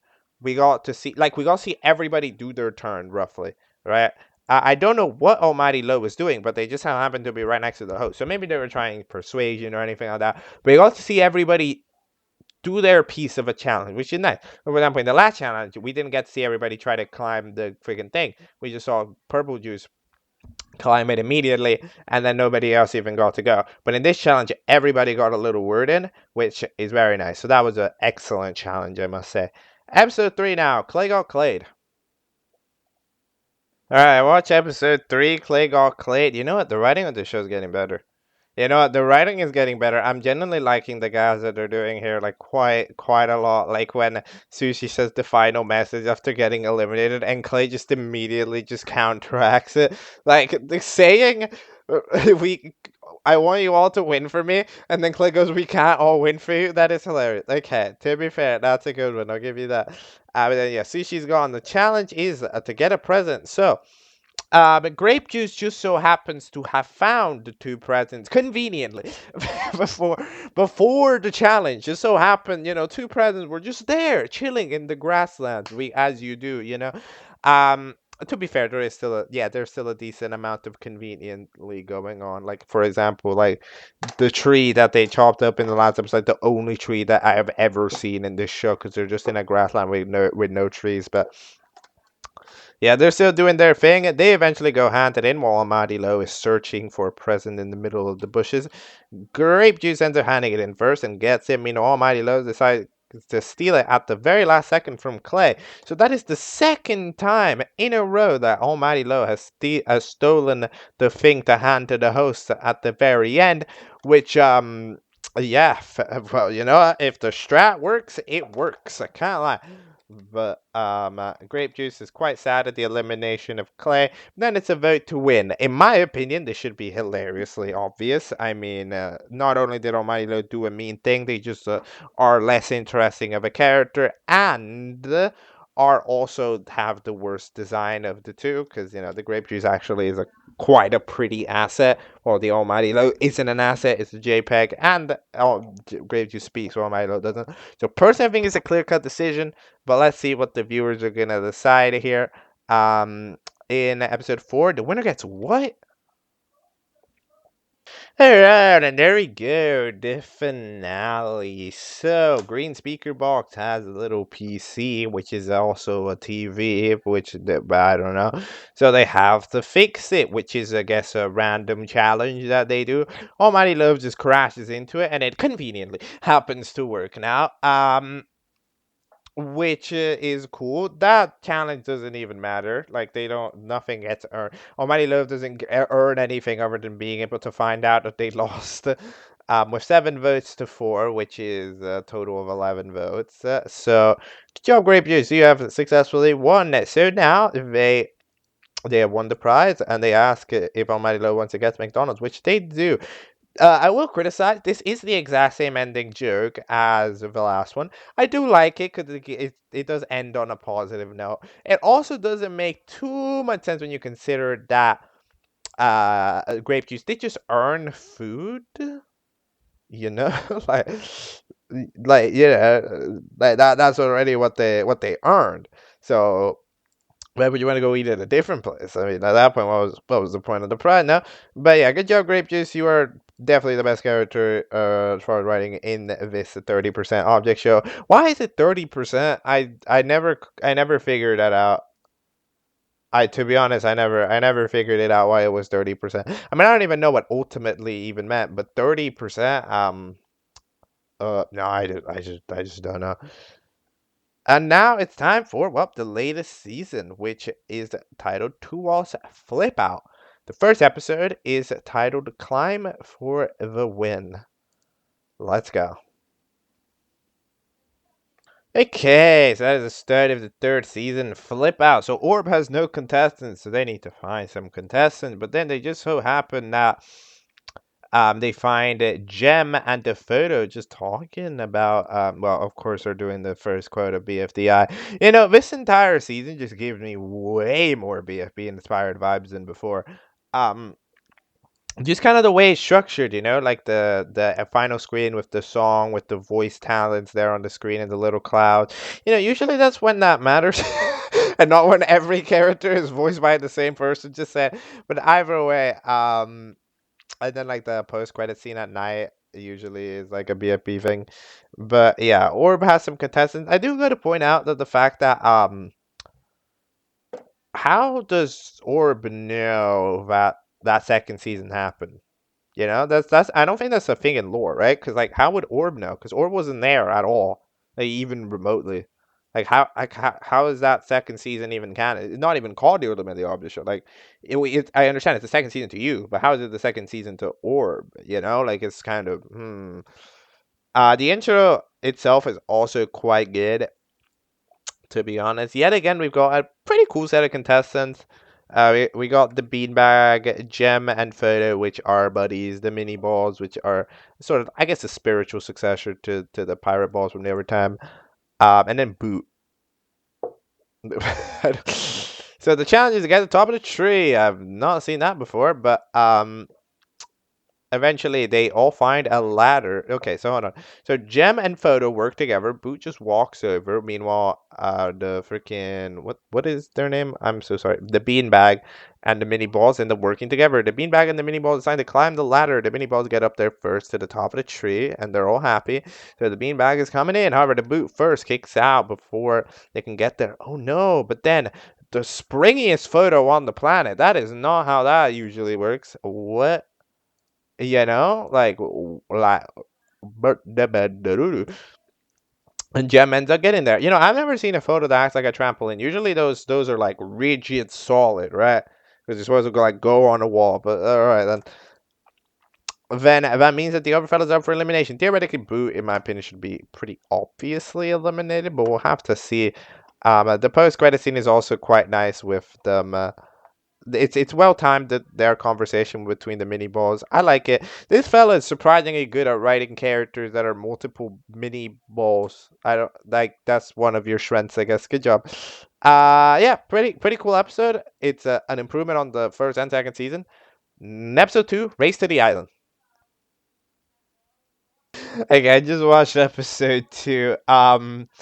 Yeah, I don't. The mini balls are adorable, but first, I also no, I like the gags. The gags that is going on in this show are actually quite fun. I'll be honest, this show is fun. Like or playing with toys or whatever. The prize is a silver snow globe, which debatably is worse than a golden snow globe. But if you think about it, a silver snow globe would just usually be like a regular snow globe, right? Because snow is like white and like silver, right? So I mean, sure. Then like and then a photo being impressed but unimpressed by it and everything. The elimination, like or getting freaked out at being 0. But eventually the Boot is eliminated very obviously. So challenge is to get to the island, and they all have their own little ways of getting to it. Like we're writing challenges well here. I understand that it's because we don't have a big cast. But you know what? That's a smart decision on the show. Then we're writing challenges well because everybody is a part of the challenge. Like everybody does a thing, you know. Everybody gives a crack at the challenge, right? Which I really enjoy seeing every character actually try to do the challenge. Because in so many shows, I either had the characters don't show up and try and challenge, or they um just like to so many of them just don't even do it. You know, they're like the type of anti-contestant, right? But here we're actually seeing a challenge where everybody in the show is actually trying to do the challenge and they're competing and they're not holding back and they're just being cool, but they have friends and alliances and shit. It's just a good little thing, to be honest. And also, this is the most incredible writing of the mini balls ever. The way that the mini balls just are is amazing. Like they just are extremely good. Like even in just the way that they act and move, like the sunglasses cool blue one is like on the top sort of looking out, and then the way that they interact with each other, and like when the yellow ball is hugging them, like the green ball is completely okay with it, but the other one it's like no, don't do that. Like it's just they're absolutely adorable. and I love them like a lot. They're the best fellas ever. Um, but yeah, Beanbag eventually was just trying to swim, but they eventually steal the boat from that. By the way, of course, let me just say my quick thing. There's an island there conveniently. Then the mini balls go to into a dock that's conveniently there and conveniently happens to be driving conveniently into the conveniently island. And then there's a boat conveniently in the middle of the grass right next to Photo and Gem. Conveniently, that just so happens to be there. So then they conveniently go on it, and then they just so happen to conveniently have a green shell that they never mentioned before that happens to get thrown conveniently aimed perfectly at them, which makes them fall, which throws one of them conveniently into a rock and which kills Photo in the process. So that's pretty convenient, I must say.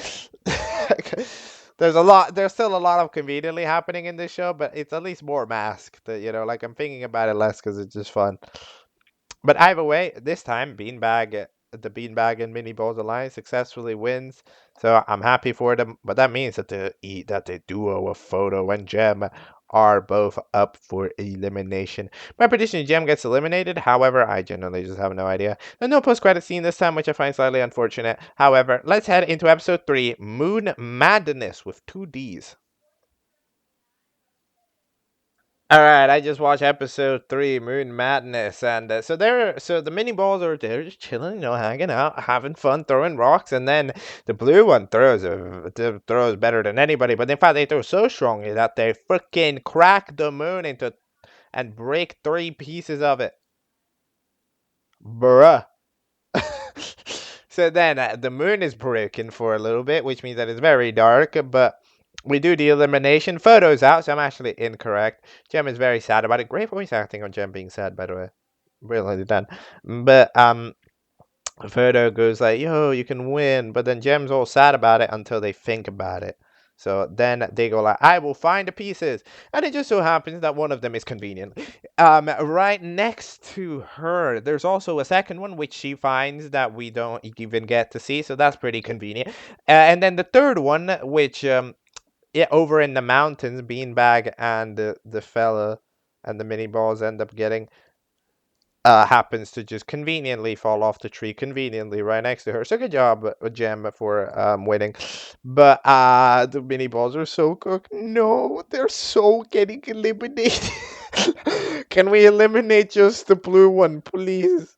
The other ones need to stay. They're goated. We cannot have them be eliminated. This is not good. This is a code red alarm. Mini balls are about to be gone. They're so out. They screwed up everything. Please. No, it's gonna be. This is the end, boys. It's the end of the mini balls. I hope Beanbag gets eliminated, but yeah, I do think that they're rather cooked. I'm sad that they didn't ever do another post credit scene because the last one was quite fun, to be honest. But well, this episode it was a fun idea of a challenge. It ended up a little bit short because Jem like took 3 steps and then finding all the pieces. But in general, any general finding challenge I don't think is a great idea because they're luck dependent. So anything you run into feeling convenient, like yeah. But in general, it was a pretty solid challenge. I like the voice acting for it. I'm sad for the mini boss because they're totally cooked. Even though yet again they're like adorable. Like that initial interaction, them throwing rocks, it's freaking adorable. It turns out that the blue fella's way too good at throwing rocks. That he's world champion. But yeah, that's tough. Also, the moon has the I don't know how the moon's gonna fix, but how is Orb gonna fix the moon? Is he that good? I didn't know that was a thing that he knew how to do. I didn't think about that. But all right then. Now it is time for episode 4, One Step to the Finale. I have just watched TUOS flip out for One Step to the Finale. I'm pissed. There's no way they clutched up only to unclutch up. No.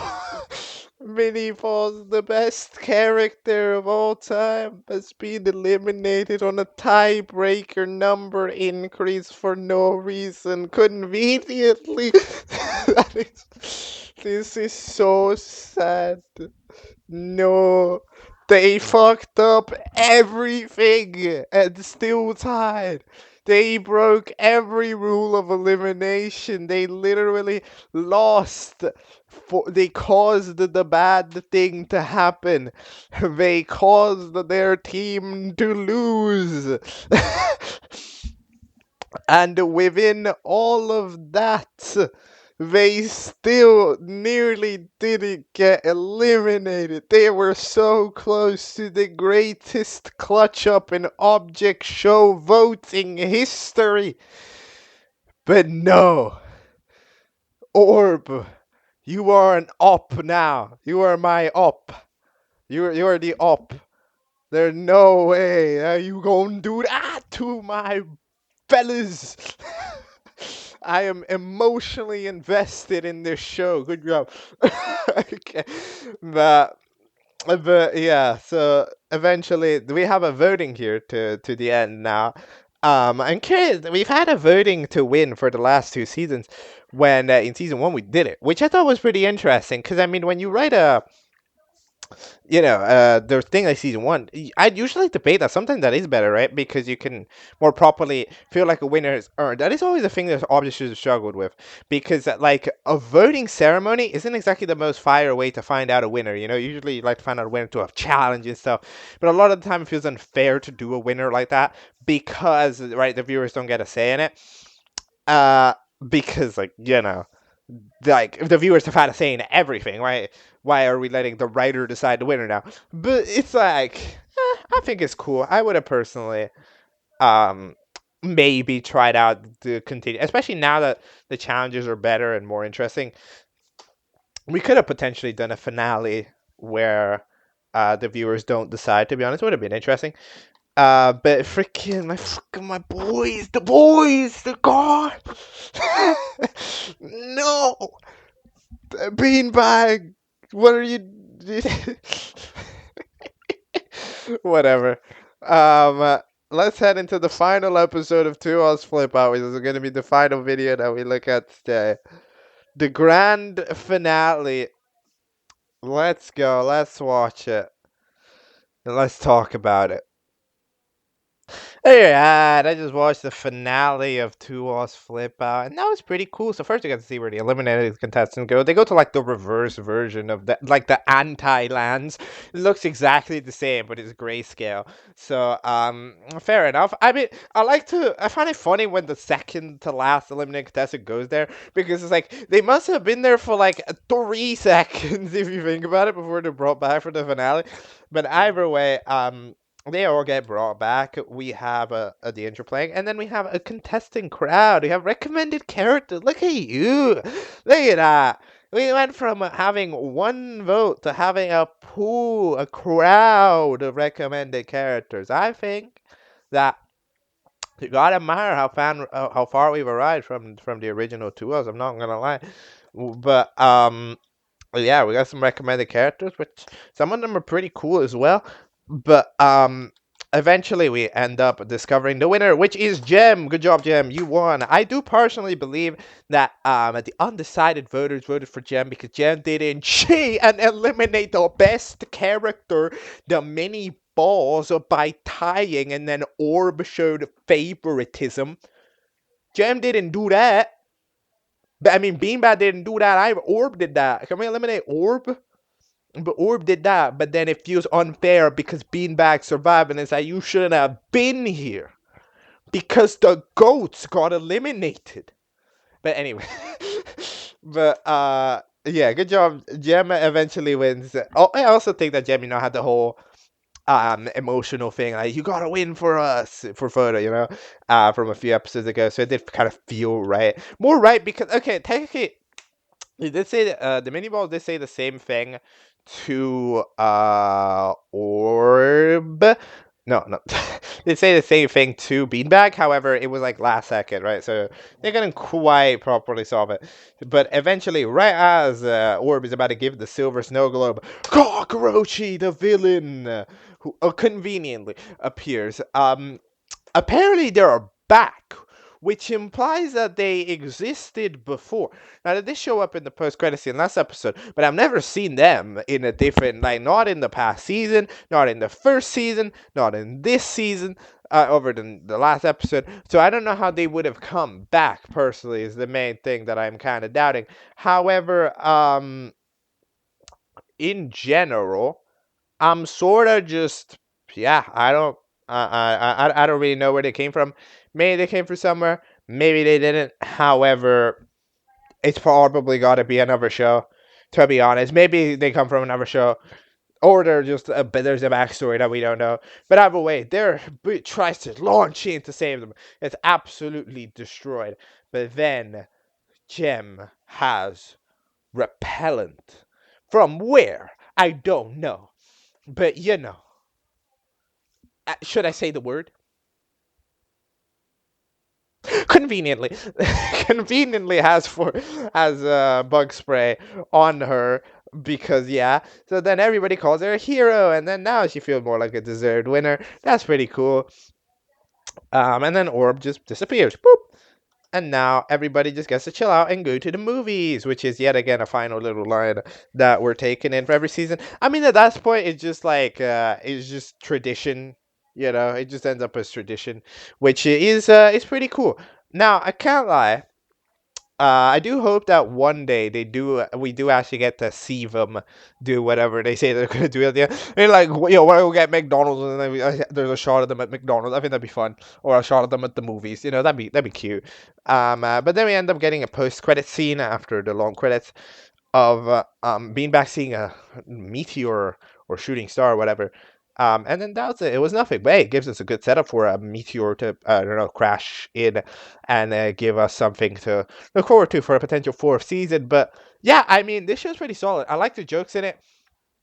The characters are relatively well written when considering that there's not that much time to write them, especially when, like, you imagine that there's just, like, so that there's just isn't that much screen time for each character, but they still managed to make each character feel pretty good, especially characters that are multiple mini balls. That is this fella's specialty. They write them excellently. I can't lie. But yeah, I mean, it's a cool little show. I'm happy to have watched it, even if it was 14 videos. I'm now all caught up with this, and in general, overall, we have watched a lot of stuff today. If we think it's 25, 14, that that's a lot. That's like 39 videos. So I'm gonna call it there for today. However, yeah, we'll be back next time for more stuff. Let's do that outro. All right, and with that, that is going to be all for today's installment of Object Catch-Up. It's not quite an Omega episode. I could have maybe stretched it out for an Omega episode, but at this point, we're doing so many Omega episodes, which are the 2-hour plus episodes, that, I wanted to chill it out a little bit. Today was focused on getting a few of the big ones in terms of episode counts out of the way, just so that we could, slower our list of things bit more. I will probably be doing some of these from time to time where we just look at like one or two shows that have like over 10 episodes, just because we gotta get to it at some point, right? So yeah. Now, with that, I think this is getting there for the most things I've reviewed in one video, because I mean, okay, I don't know if it's exactly there, because okay, it's maybe not, because that 20-secondly object show did have, I think, probably more episodes, right? Because it had 16, 12, so that's 38. Then well, it's not, but it's 38, but even more because of the A's and B's. So it's like there's that, yeah, there's that video. The 20-secondly object show alone has like more than 40 episodes, so it's not quite as much as that. But in general, we're catching up. We're getting there.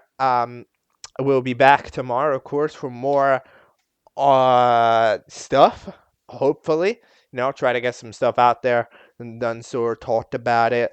If everything goes well and we don't have any evil stuff taking over, you never know when evil Eternal the Second is going to show up, just like Evil Orb just did. That's all for today. We're all cut up. See you next time.